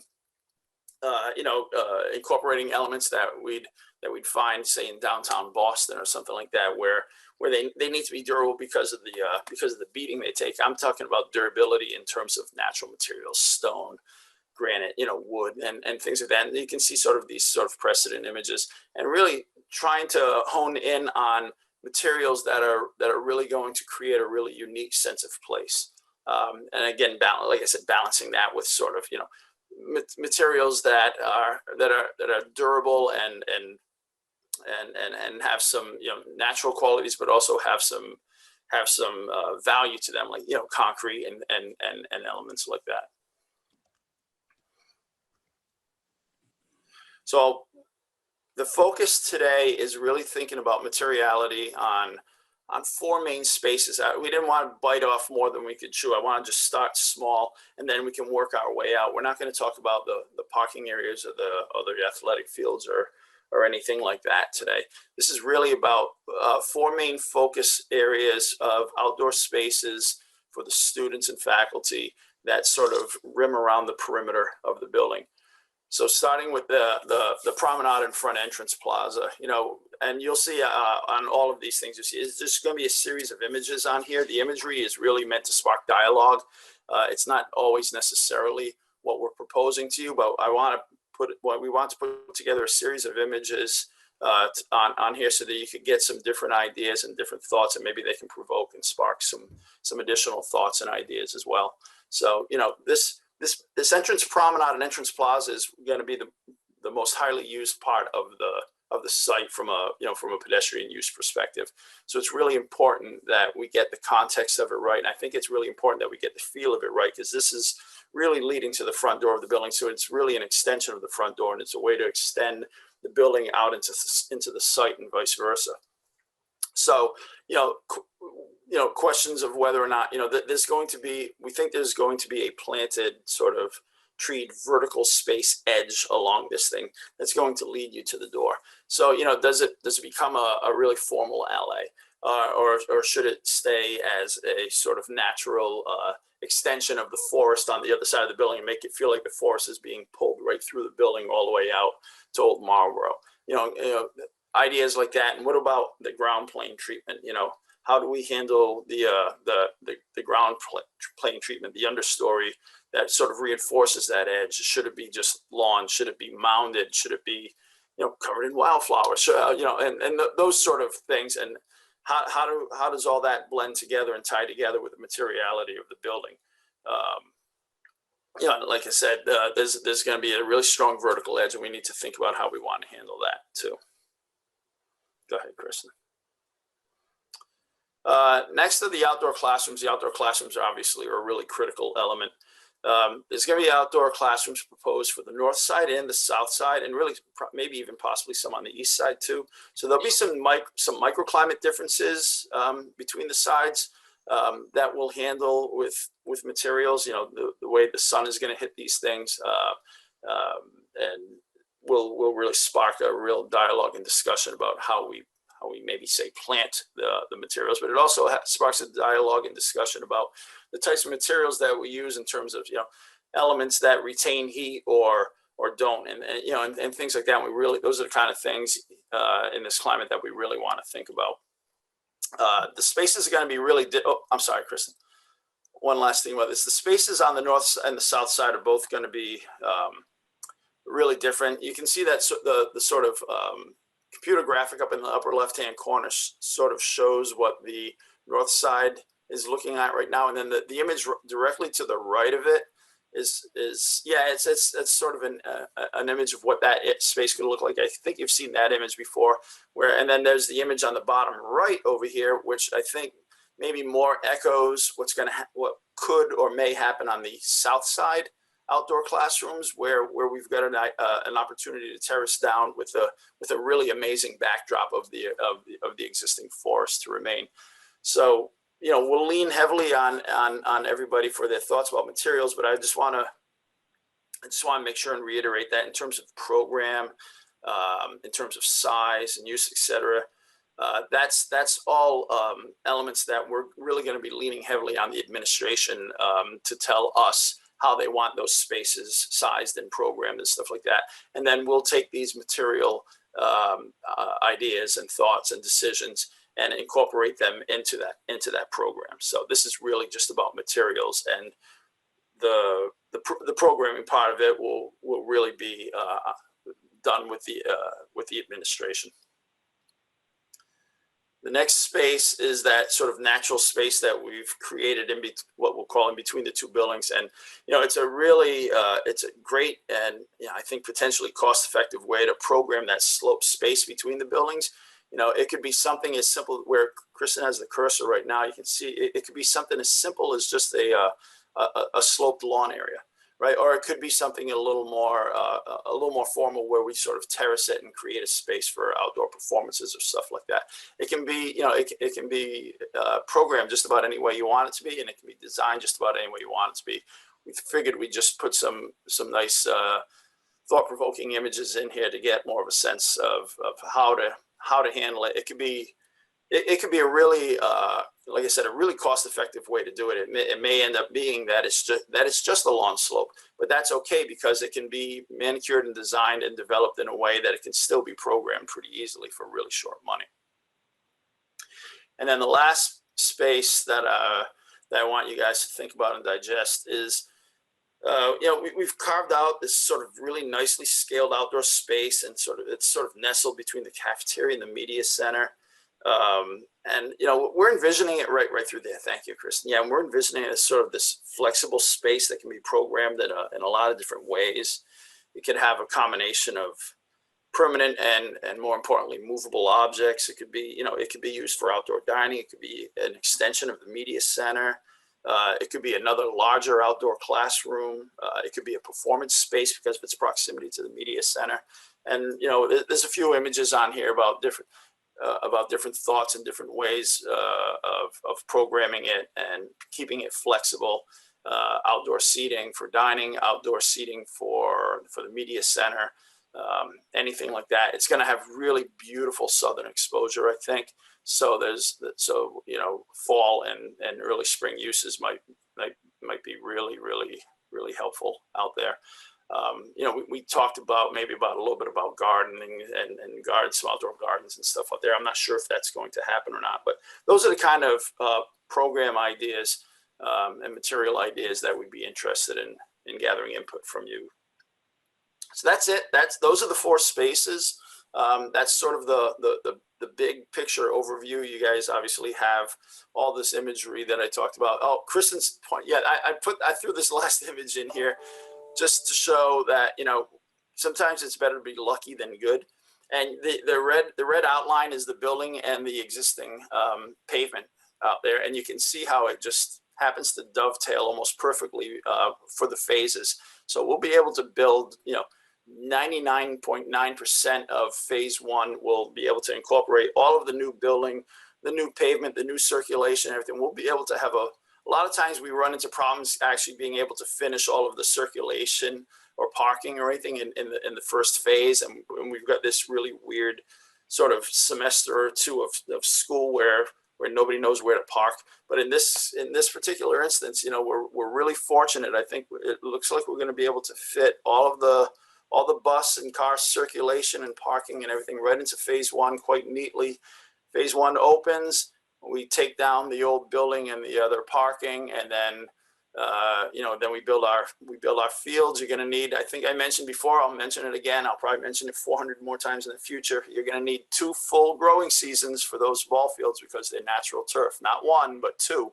So don't expect to use those ball fields for a couple of years after the school opens, but that's just the way it is. If you really want to get that nice permanent stand of athletic field grass, that's the way it is. But anyway, the the edge condition here, and phasing works out such that it looks like it's going to be a really nice, clean break between phases 1 and 2. So that's it. I just, starting small, taking a bite at a time. Let's think about those spaces around the perimeter of the building and how you'd like to see the material choices and how you'd like to see programmed. And I just realized this whole time my video has been off. I apologize. Damn it. Sorry about that, guys. I apologize for that. So that's it. So that's the sort of input and feedback preliminarily that we're looking for. And we understand that this all dovetails into the discussion about the skin of the building and things like that too. So it's something that we need to discuss and think about in concert with each other. Thank you, Mike.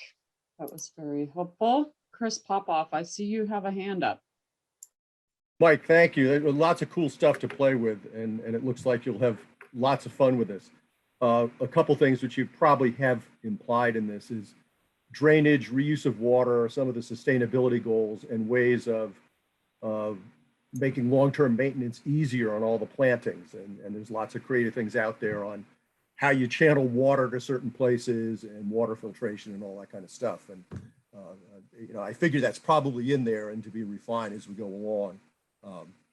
But I think that'll be something that maybe even our sustainability, the subcommittee, will look at a little bit too when you're talking about stuff coming off the roof and the parking lots, et cetera. Yeah. Thanks. Yeah. Sure, no problem.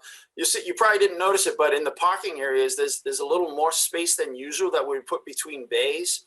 That's purposeful, and the way we kind of are illustrating it as really lush landscape. That's all, that's all by design, because we're working with niche right now on this, and sort of preliminarily we're looking at trying to take almost all of that pavement area and incorporating it into a series of bioretention and rain gardens on the surface treatment, and try to handle. I'd love to see us be able to handle all of the runoff surface and let it infiltrate in situ and sort of get away from underground storage.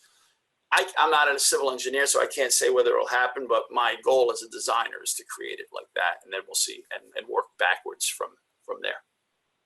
Well, Mike, it's fair to say that we need to keep all of our runoff on our site. It's a matter of if you're, just so everyone, I'm trying not to take for granted. I know that, you know that, but for the sake of others, that we have to do that. So Mike, if he can control it through bioretention, or if we need underground storage, right, exactly. The engineers will determine that. So great. I just thought of something too. Nobody asked, but I'll offer it anyway. The impervious space. We're still hovering. We need to say under 15%, just to let everybody know.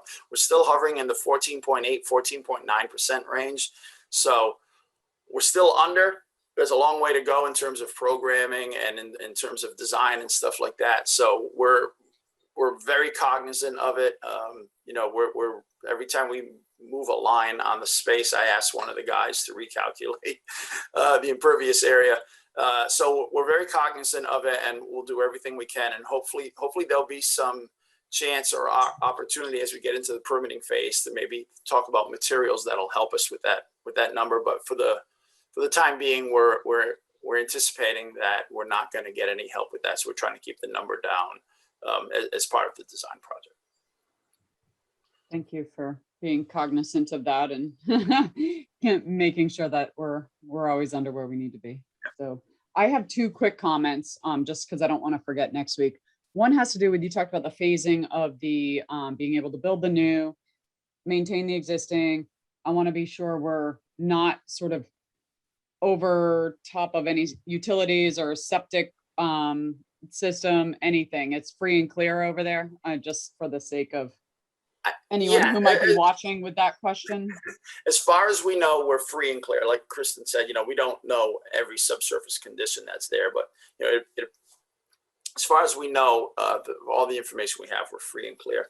And Niche has been looking at the potential of keeping the septic field where it is right now, and so it would essentially be underneath the ball fields. Now, by leaving it up there instead of moving it down towards the building, you'll need a pump station. But in terms, and I'm going to get this dreadfully wrong, but I'll try my best. There's an issue with moving the field down to the other side of the site because of the proximity to the well, right?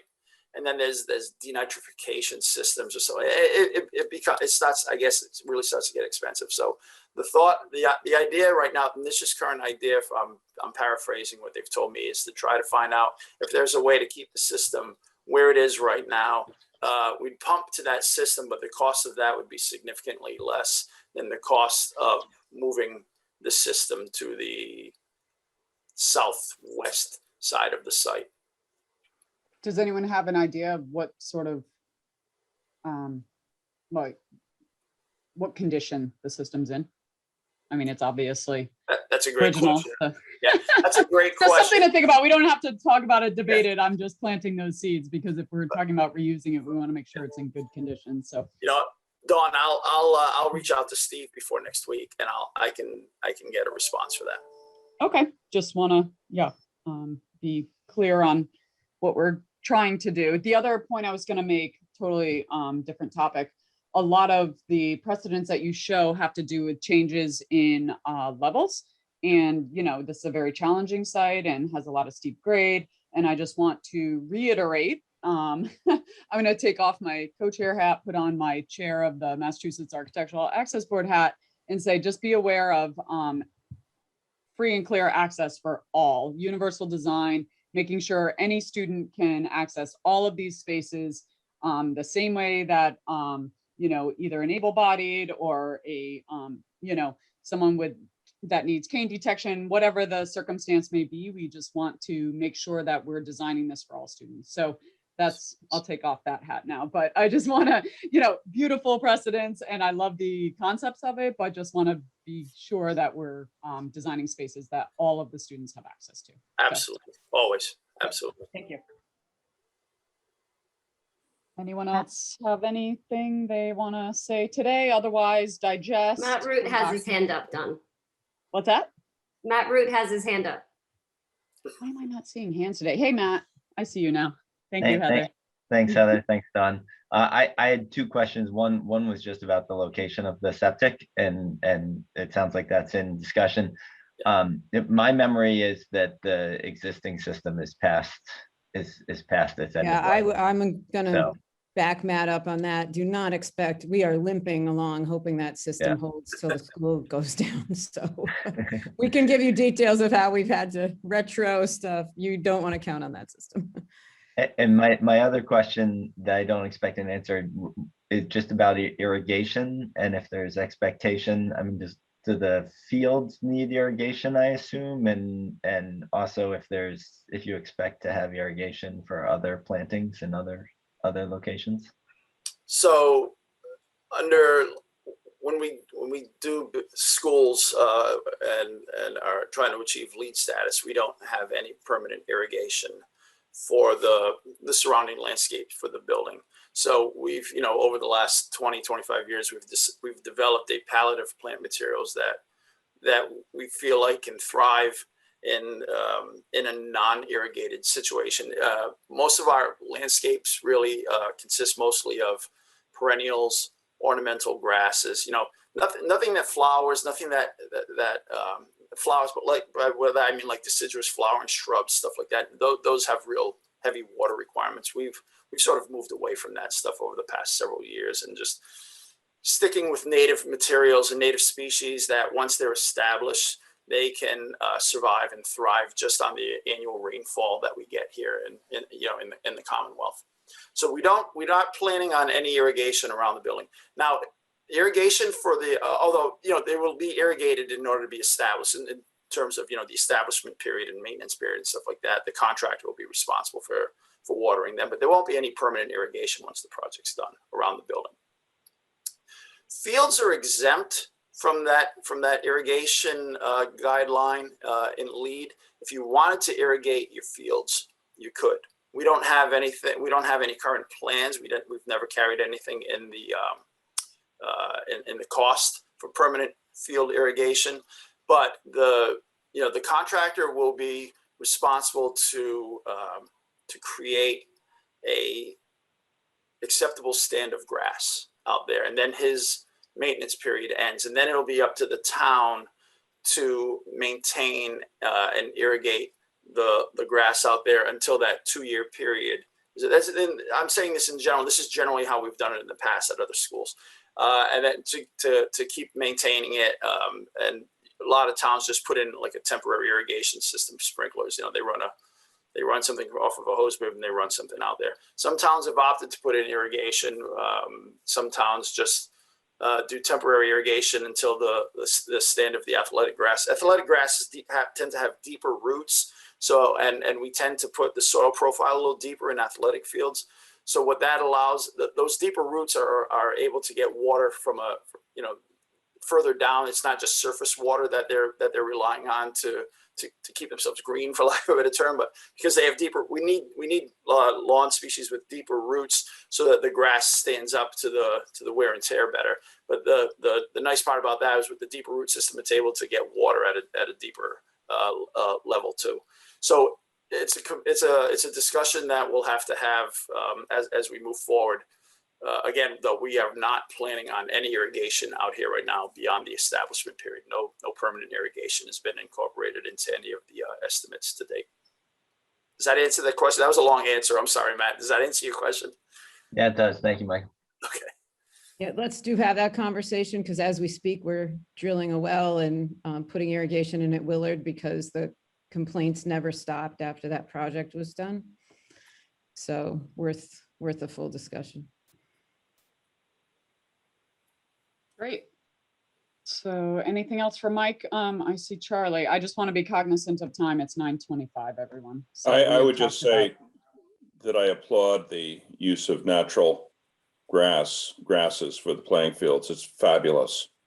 I can't be more supportive of that, and I hope we as a committee do everything we can to hold on to that. I think the town has a moratorium on synthetic turf right now anyway. I'm not sure if when we started the project, there was certainly a moratorium. We would have suggested natural turf anyway as a long-term solution. But I think Charlie, I think you're going to be happy with the resolution of this, because I don't think the natural turf is going away. Very happy. great. So in the interest of time, I just want to move along from this. We'll have opportunity to follow up on any of these items or more if you think of them, or have a list going for next week's meeting. We've got cash flow update next on the agenda.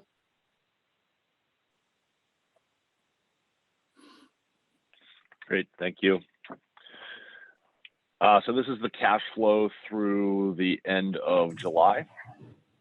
And the only change that you've seen from when we presented last week is on the expenditure side, we had some invoices from SMMA for their schematic design services for the month of May and June. So that's what you see there, the 69,000. So we're up to 833,000 and change in expenditures to date. Excellent. Thank you. Ian? Is that just a chart representing it? And we talked about this being on the agenda moving forward, so you can expect an Keep update. it simple. Yeah, Yep. I mean, I would appreciate Appreciate it. going forward that there be more of a projection. So, I don't know if our burn rate is such that this is going to be a problem moving into schematic design. Will billings increase? Or are we in budget trouble right now for this phase? I have no idea by looking at the chart. Yeah, I think so. What we did is we made a projection early on, when the project started up in 2019. So the projection that's shown is an earlier completion of schematic design. So if you go back to that other slide, so it's everything. Yeah, in this column here. So we were projecting that basically all the money would have been spent through 2020. The reality of the situation is there was a pause and a restart.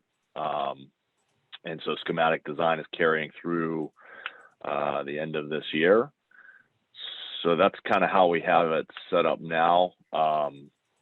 we're at 18% complete with schematic design through June. And there's not going to be any overrun on that. The contract is what it is to get through schematic design. So, Kristen has proposed what the payment schedule is, and I've reviewed it, and I think it's acceptable to get us through the end of this year. So we could certainly share that payment plan, if you will, if that's what the desire is. I think it'd be a lot more relevant than the original estimated expenditures that didn't reflect the pause that actually happened. Yeah. Okay. Yeah, we can do some tweaking here.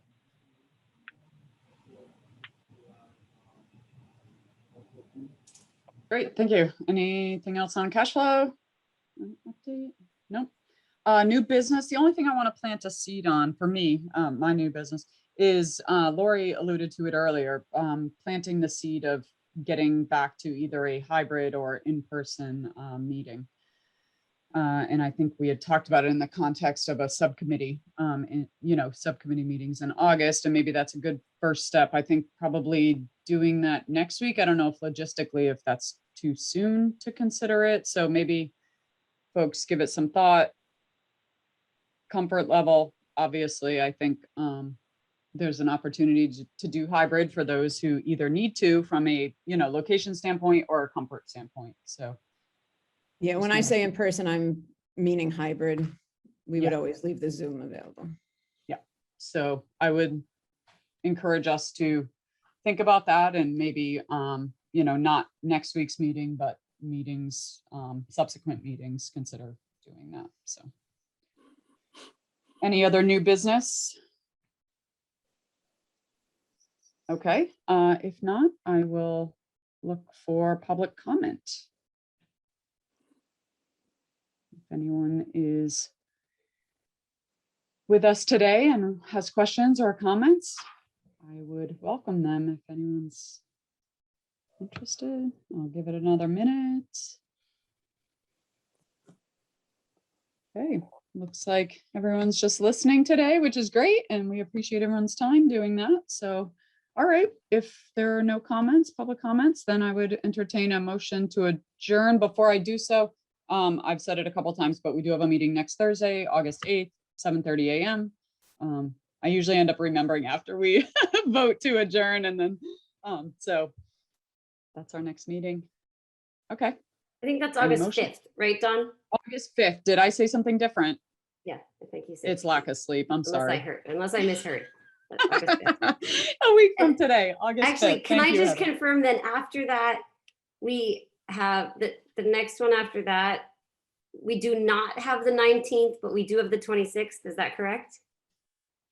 It's actually the 27th Oh, because of the return of school comes back. So we moved it to the 27th, oh, right. Okay.